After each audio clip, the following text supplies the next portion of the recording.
Thank you very much for this opportunity. It was a little unexpected, particularly when I saw the picture of that young man I could hardly recognize.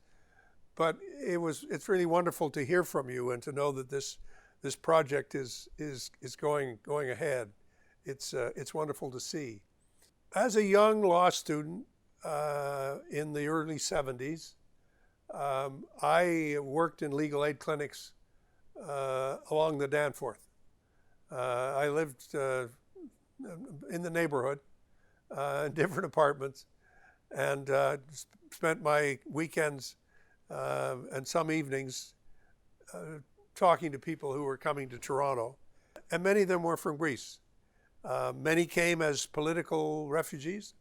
Many came as immigrants.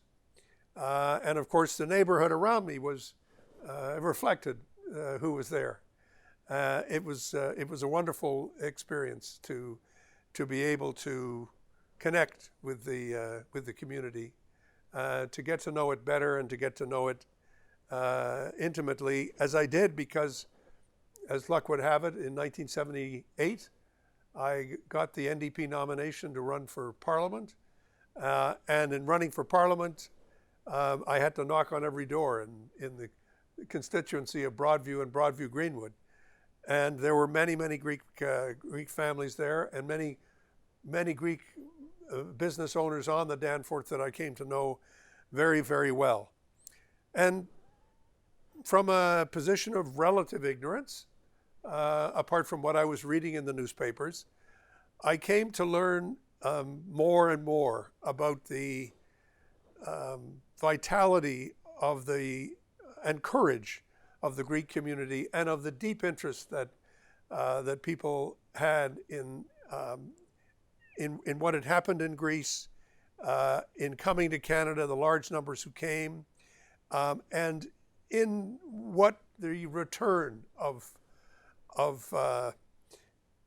democracy to Greece really meant. The end of the general's power, the colonel's power, the end of autocracy, and the return to democracy. These are all Greek words, remember. It was wonderful to see it. And of course, as a newly elected MP, I had to learn much, and also I had to fight pretty hard, because many of my opponents were of Greek ancestry. So I had to work hard to convince members of the Greek community that I was okay too, that I could learn a bit, and I hope I did. As you know, my wife and I, Arlene, she's also in one of those photographs. We're married in 1980, and we spent our honeymoon in Greece, in Rhodes and in Cyprus.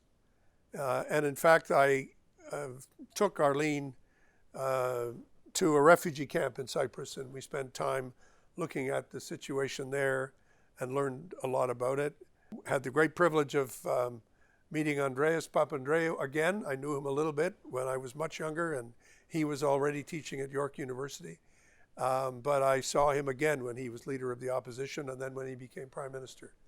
And in all my dealings with him, he had such warm feelings for Canada, and such warm memories of his connections and his relationship with our country, and with York University, of course, where he was a professor. I think the impact of that on me as a young man was very much to realize how lucky we were in Canada to have such a vital democracy, but at the same time to really understand how many people came to our country to flee dictatorship, and how they kept those ideals with them and became so heavily involved in the anti-dictatorship movement in Toronto, in East York, and in that part of the city.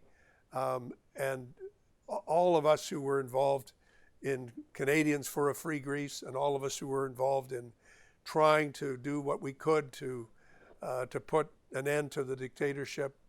But above all, it's important to remember that it was the uprising of students themselves that began to change and transform the politics of modern Greece. Since then, much has happened. Many ups, many downs, both for me and for Greece and for everyone else in the world. But for me, it's been a relationship that has remained very strong and very real.